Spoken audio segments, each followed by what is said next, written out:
আসসালামু আলাইকুম। আজকের ভিডিওতে সকলকে স্বাগতম জানাচ্ছি। আশা করি সকলে ভালো আছেন।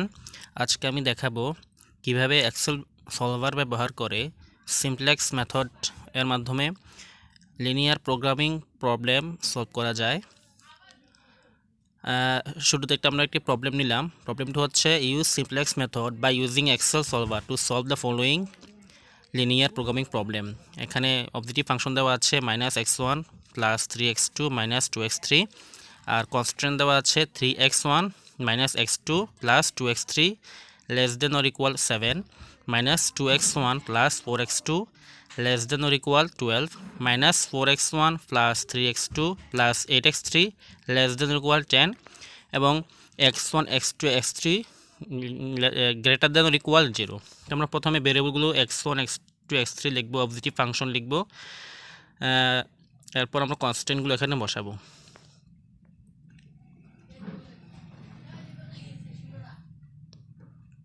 তো আমাদের এখানে 6টা কনস্ট্যান্ট আছে, সেজন্য 6টা কনস্ট্যান্ট এখানে বসাতে হবে। তো আমাদের এখানে এক্সেল সলভার লাগবে, সেজন্য অপশনে যাব, ফাইলে গিয়ে অপশনে গিয়ে অ্যাড ইনসে যাব, এখানে সলভার অ্যাড ইন অ্যাড করব। গোতে গিয়ে এটা মার্ক করে দিতে হবে, ওকে দিলেই চলে আসবে।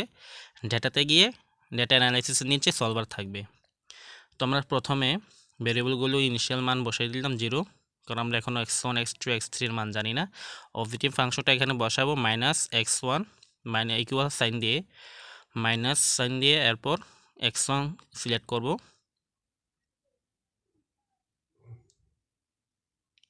প্লাস 3 ইন্টু x2, এরপর মাইনাস 2 ইন্টু x3। তিনটা সিলেক্ট করার পরে ক্লিক করব, এন্টার চাপবো, এরপর চলে আসবে। এরপর কনস্ট্যান্ট মানগুলো বসাবো, 3x1 minus x2 plus 2x3,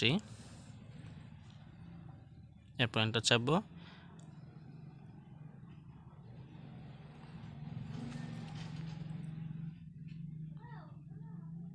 3x1 minus x2 plus 2x3, এরপর less than or equal sign বসিয়ে এটা কনস্ট্যান্ট ভ্যালু সেটা বসাবো 7। এরপর একইভাবে বাকিগুলো করব। তৃতীয় যে কনস্ট্যান্ট সেটা হচ্ছে -2x1 প্লাস 4x2, এরপর এন্টার চেপে সাইন বসাবো, এটা less than or equal constant value হচ্ছে 12। সেম ওয়েতে তৃতীয়টাও -4x1 plus 3x2 plus 8x3,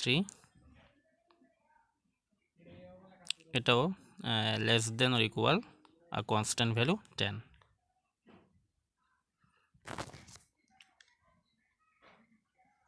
এরপর এখানে x1 x2 x3 greater than or equal 0, সেজন্য x1 x2 x3 তিনটা কনস্ট্যান্ট হিসেবে নিয়ে সাইন দিব গ্রেটার দেন অর ইকুয়াল, আর কনস্ট্যান্ট ভ্যালু বসাবো 0।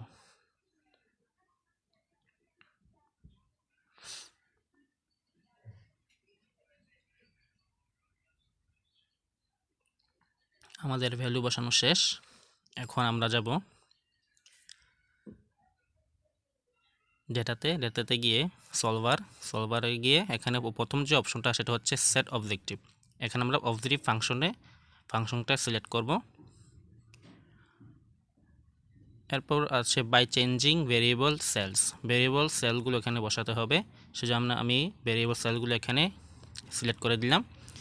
এরপর হচ্ছে কনস্ট্যান্ট ভ্যালুগুলো অ্যাড করতে হবে, সেজন্য প্রথমে সেল রেফারেন্স যে কনস্ট্যান্টটা সেটা আমরা সিলেক্ট করব, এরপর সাইন দিব, এরপর কনস্ট্যান্ট ভ্যালুটা বসাইয়ে অ্যাড করব।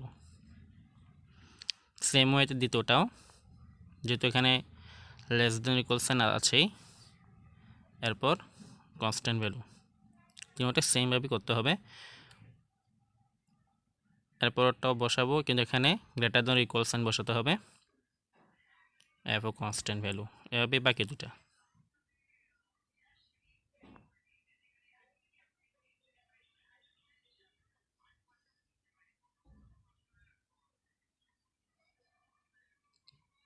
বসানো শেষ। আমাদের কনস্ট্যান্ট ভ্যালু ছটাই বসিয়েছি।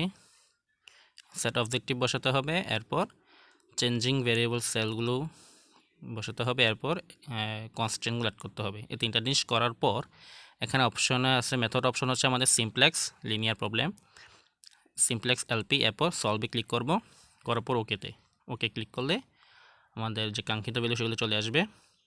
x1 এর ভ্যালু হচ্ছে 4, x2 এর ভ্যালু হচ্ছে 5 এবং x3 এর ভ্যালু হচ্ছে 0, আর যে অবজেক্টিভ ফাংশনের ভ্যালু হচ্ছে 11। সেটা হচ্ছে আমাদের অপটিমাম সলিউশন। এভাবে আমরা এক্সেল সলভারের মাধ্যমে সিমপ্লেক্স মেথড ইউজ করে খুব সহজেই আমরা লিনিয়ার প্রোগ্রামিং প্রবলেম সলভ করতে পারবো। আজ এতটুকুই। পরবর্তী আমরা একটি বিষয় নিয়ে হাজির হব। ততদিন সবাই ভালো থাকবেন, সুস্থ থাকবেন।